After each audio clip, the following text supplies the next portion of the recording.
외부의 어떤 것도 스스로 자기 자신을 탐색하는 것에 도움을 주지 못합니다.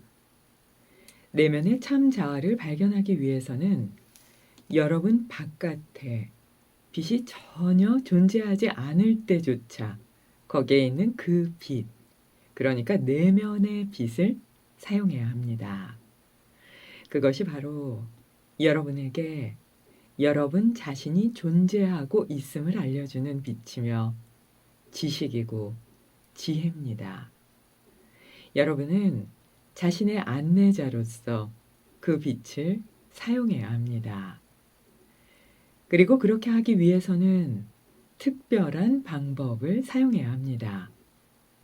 만일 내면의 빛을 안내자로 삼지 않는다면 동쪽 땅끝에 다다르는 것을 목표로 전 생애에 걸쳐 걷는다고 해도 평생 걷는다고 해도 다른 방향으로 걸어갈 수밖에 없습니다. 여러분은 동쪽을 향해 걸어갔지만 서쪽 끝에 이르게 될 수밖에 없는 것입니다. 이 같은 관점에서 볼 때 지금 여러분은 이미 걸어가고 있습니다. 하지만 잘못된 방향으로 걸어가고 있을 수도 있다 하는 면을 놓쳐서는 안 됩니다. 여러분의 인간적인 노력은 체계적인 방식에 따라 적용되어야 하며 또 그렇게 해야만 여러분의 노력의 결실을 보게 될 수 있습니다. 이 특별한 방법이 빠딴잘리라는 위대한 인물에 의해 이미 오래전에 체계화되고 조직화되어서 글로 정리되었습니다. 그는 요가의 방법을 체계화시켰습니다. 요가 수트라에 대한 많은 학문적 주석들이 있지만 모든 주석들이 매우 실질적인 것을 놓치고 있습니다.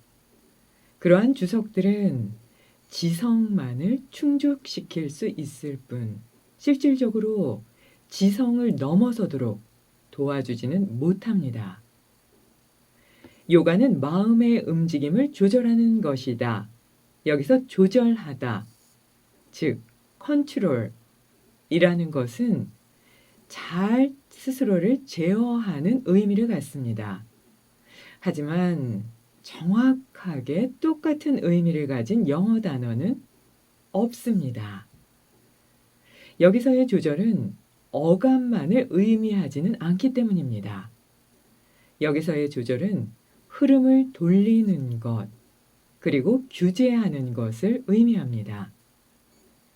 여러 가지 말들을 왜 사용하는지 정확하게 그 뜻이나 의미를 알지 못하고 사용해서 혼란을 초래하게 되는 것처럼 사람들은 이 단어에 대해서도 바로 그렇게 사용합니다. 여러분의 개인 생활도 마찬가지죠. 집이나 어딘가 다른 곳에서 생기는 대부분의 말다툼은 당신이나 다른 사람이 나빠서 그런 게 아닙니다. 서로의 말을 잘 이해하지 못해서 일어나는 거죠. 이것이 바로 사람들이 싸우는 이유입니다.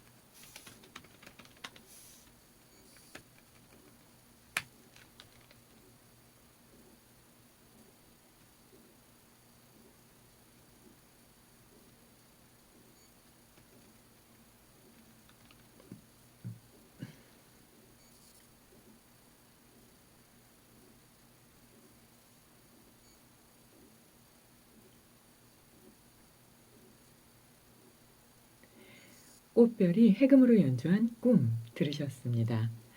그러니까 만원경을 나에게 돌려도 내면의 참 자아는 찾을 수 없다. 그게 우주 밖까지 볼 수 있지만 이 바로 내 몸 안에 있는 이 부분은 그렇게 가까운데도 그냥 나와 하나인데도 볼 수 없다. 지난주 거기까지 말씀드렸잖아요. 그러니까 참 자아를 발견하기 위해서는 바깥의 빛의 존재 의존하지 말고요. 내면의 빛을 사용해야 된다. 이렇게 강조하고 계신데요. 그 빛을 볼 때, 아, 내 자신이 빛으로 존재하고 있구나. 내 자신 자체가 그냥 지식이고 지혜구나 하는 걸 알게 된다고 하셨는데요. 이렇게 내면의 빛을 보면서 따라가는 게 아니라 외적인 무엇인가를 보고 따라가면 나는 동쪽 끝에 갈 거야 라고 하지만 전 생애에 걸쳐서 계속 동쪽으로 열심히 뛰었다고 생각하지만 마지막에 다다르고 보니까 서쪽이었네. 뭐 이렇게 되는 그런 결과에 도달할 수밖에 없다. 이렇게 말씀하셨는데요.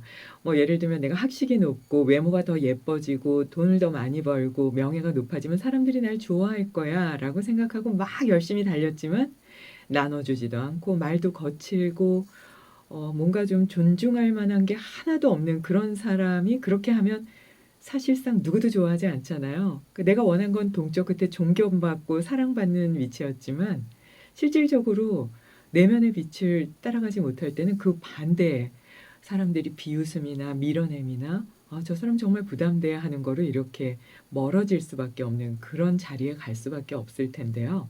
그 부분을 말씀해 주신 게 아닌가 싶습니다. 그리고 스와미 베다 선생님과 똑같이 스와미 라마께서도 산스크리트어는 정확하게 영어로 번역될 수 없다. 스와미 베다께서는 수리야라는 게 그렇다 하셨는데 스와미 라마께서는 조절의 의미도 그냥 그대로 그것을 영어로 번역하는 건 참 어려운 일이다 이렇게 말씀하셨죠. 그러면서 서로가 서로 말다툼을 하고 싸우고 이러는 건 실질적으로 잘 이해하지 못하기 때문이다. 이렇게 말씀하셨는데요. 그럼 어떻게 이해하고 어떻게 사람들을 대해야 될지 계속해서 스와미 라마의 행복한 삶의 기술 만나보겠습니다.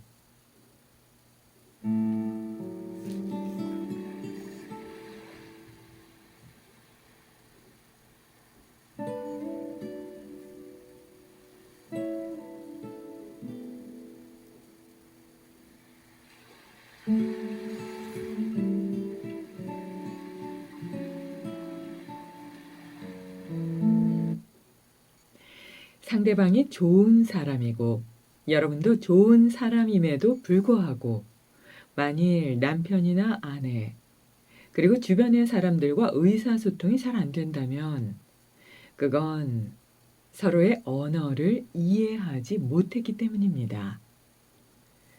옛날에 한 깨달은 분께 제자들이 간청했습니다. 오 깨달으니여, 우리에게 제발 비유로 말씀하지 마소서. 그렇게 말씀하시면 우리는 당신의 말씀을 알아들을 수가 없사옵니다. 라고 말했다고 합니다. 깨달은 분은 제자들과는 다른 영적 차원에 계셨기 때문에 제자들은 그의 말을 이해할 수 없었던 것입니다. 때때로 여러분이 어떤 파장에 있는데 남편이나 아내가 혹은 주변의 어떤 인연이 다른 파장에 있다면 서로 호의를 가지고 있다 할지라도 서로를 이해하지 못하게 될 겁니다. 그래서 서로의 관계가 소원해질 수 있는 것이지요. 타인과 의사소통을 하려면 여러분은 먼저 자신과 소통하는 법을 배워야만 합니다. 외부적인 소통은 행동이나 말을 통해서가 아니라 사고 단계에서부터 시작됩니다. 이 요점을 이해한다면 모든 문제는 해결될 수 있습니다. 그러니까 여러분은 잘못된 의사소통을 할 수도 있고 또 훌륭한 의사소통을 할 수도 있습니다. 그리고 그런 의사소통은 좌절이나 혹은 반대로 즐거움이 될 수 있지요. 이 같은 의사소통은 항상 정신적인 단계에서 시작됩니다. 진정으로 중요한 요점은 자기 자신의 마음과 자신의 정신적 의사소통이 먼저 작용한다는 것입니다. 말씀드렸듯 빠딴잘리는 요가가 마음의 움직임을 조절하는 것, 이라고 말했습니다. 여기서의 조절은 억압을 의미하지 않습니다. 억압은 분명히 여러분을 조절하고 자신의 삶을 어떻게 이끌어야 할지 결정할 때 영향을 미치는 힘이기는 합니다. 하지만 빠딴잘리가 말한 건 그런 의미가 아닙니다. 많은 요가 수트라 주석가나 번역가들은 완벽하게 적절한 용어를 찾을 수가 없었습니다. 그래서 그들은 조절하다 라는 동사를 사용하지만 그것이 온전히 억압하다 라는 의미만 갖고 있는 거로 이해해선 안 됩니다. 마음의 다양한 기능은 서로 다른 두드러진 특질을 가지고 있고 또 함께 작용합니다. 그건 마치 모든 손가락이 함께 일하는 것과 같습니다. 만약 손가락 하나를 잃어버리면 어떤 일을 하기가 어려워지지요. 두 손가락을 잃으면 더욱더 어려워집니다. 컵을 잡으려고 해도 할 수 없을 겁니다.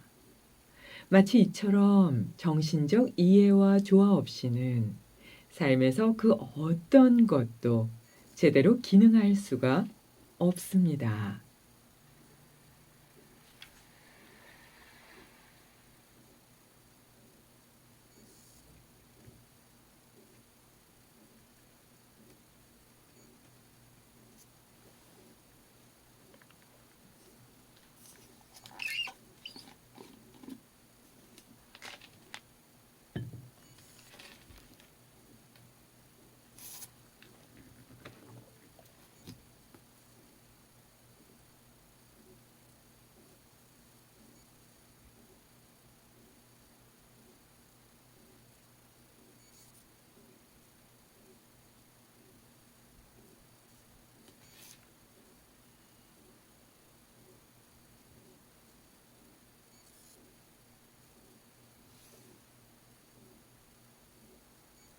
진실한 이름으로 나를 불러주세요.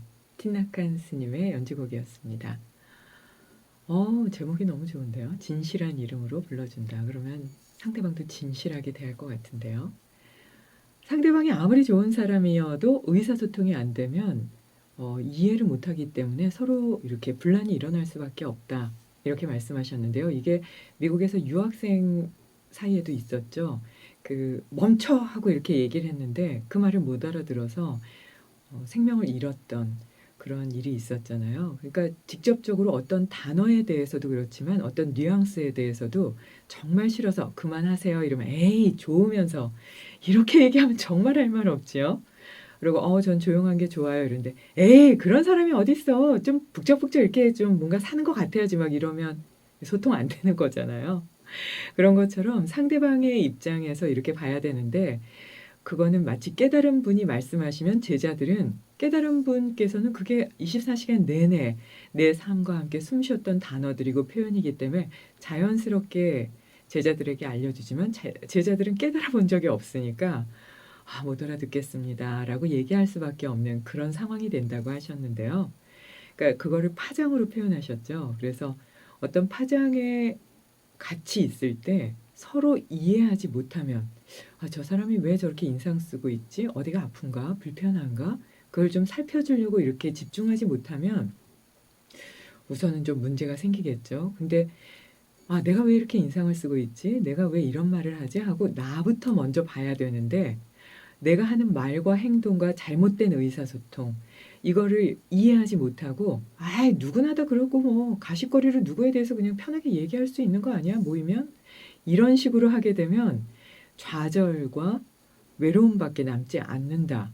이런 말씀과도 상통하지 않는가 싶은데요. 여기서 요가에서 얘기하는 조절의 의미도 단지 억압만 의미하는 게 아닌데 그걸 단지 억압으로만 보면 오류가 있는 것과 같다고 했으니까요. 똑같은 단어를 사용하더라도요. 이게 어떤 뉘앙스지? 그럼 저 사람의 입장에서 이건 이렇게 얘기하니까 난 이렇게 좀 배려할 수 있겠구나. 이렇게 해주면 나도 좋은 것처럼 저 사람도 좋겠구나. 라는 의미로 그렇게 함께 좀 더 깊게 고민하면 좋을 것 같고요. 그걸 마치 손가락이 함께 일을 하는 것과 같다. 이렇게 말씀하셨죠. 그래서 혼자서 어 말하고 행동하고 '난 이해했어.'라고 하는 착각과 오류 속에 상대방과 주변을 좀 괴롭게 하는 그런 습관이 없는지 한번 살펴보게 하는 그런 말씀이 아니셨는가 싶습니다. 음악 듣겠습니다. 우리 집 피아노 연주곡입니다. 죄송해요. 다시 할게요. 우리 집의 피아노 연주곡입니다. 따뜻한 그날.